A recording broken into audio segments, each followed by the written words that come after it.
couple videos ago, we showed you the black powder 45 Colt Elmer Keith load. And I'd like to show you something that's a little bit more modern. Now, while that load is no slouch for black powder, this one here is a whole different animal.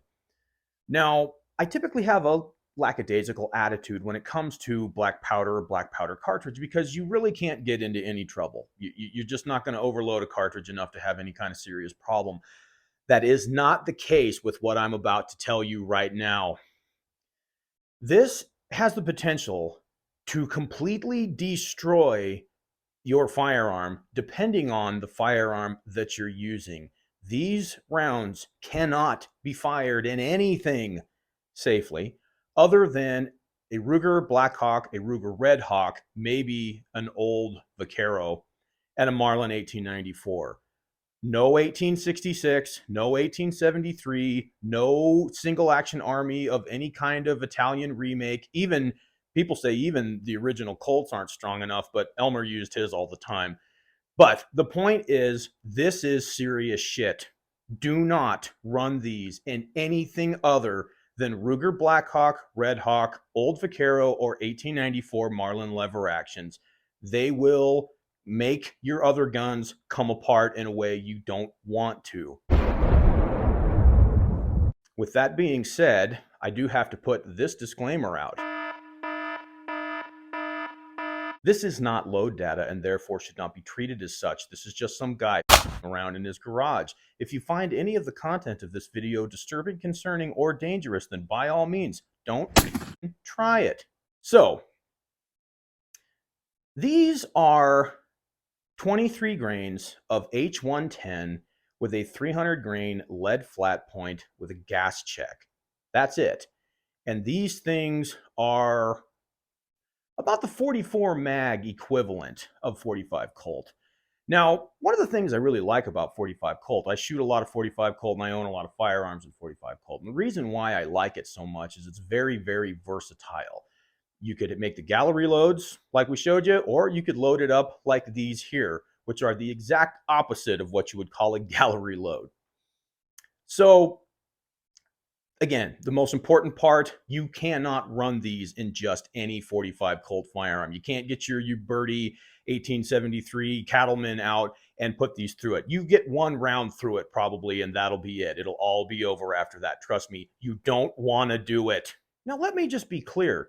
Nothing against Uberti, Paeta, Cimarron, Winchester, or any of those outfits. The reason why I say you can't put them through any kind of single action clone or any kind of 1873 or 66 clone is because the actions are not strong enough to take it. They're just not. They're not made to handle the kind of load and the pressures that this load makes. It's nothing against the manufacturers. It's just the kind of firearms that they are. They're just not strong enough to take it. The reason why this can be dangerous is you could load up a handful of whatever your standard 45 Colt rounds are that you shoot at cowboy action or go out to the pasture and shoot. And then you could load up some of these. And if something happens, you get one of those rounds mixed up in the wrong firearm in the wrong box, it could be very, very bad. So it is something that you do have to be extremely careful about. Again, I know I usually have a lackadaisical attitude about it. This is serious. So the firearms we're going to test this in is the Bisley Ruger Blackhawk with a 4 5/8 inch barrel and the Marlin 1894 Cowboy with a 24-inch barrel. Okay, 23 grains of H110 and a 300 grain lead flat point. Whoa. 1198. Jesus.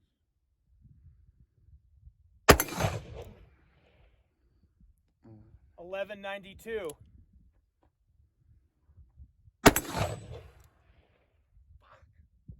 1212. Look at that gong bounce. Good God. 1228.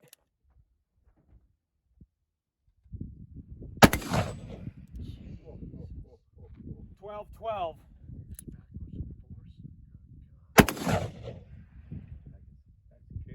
1162. Ugh.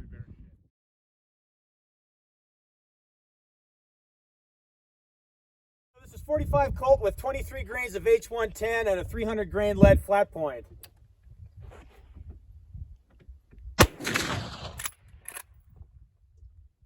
$16.41.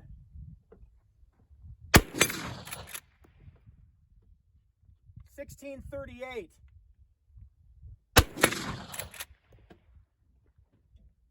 $16.41.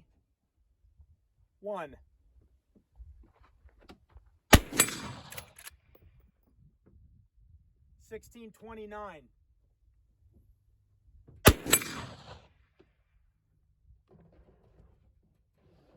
$16.28. That hits like a freight train. Man, you hear?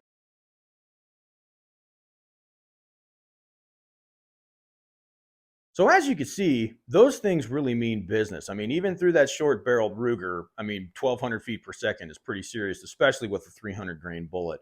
But they are a lot of fun to shoot. And as you can see through that Bisley, it has some pretty serious recoil.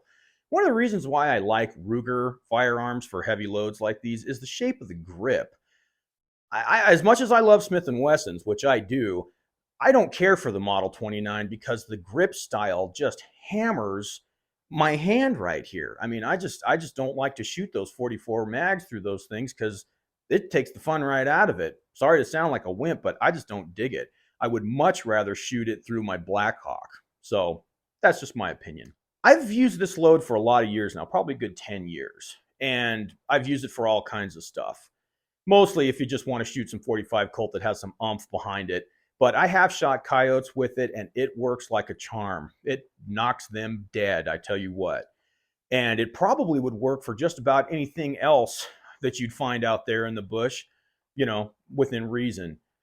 I mean, it's pushing 45-70 territory. So, as usual, folks, if you thought this video didn't suck, do me a favor and hit the like button and consider subscribing. And if you did think it sucked, well, then go make your own damn video.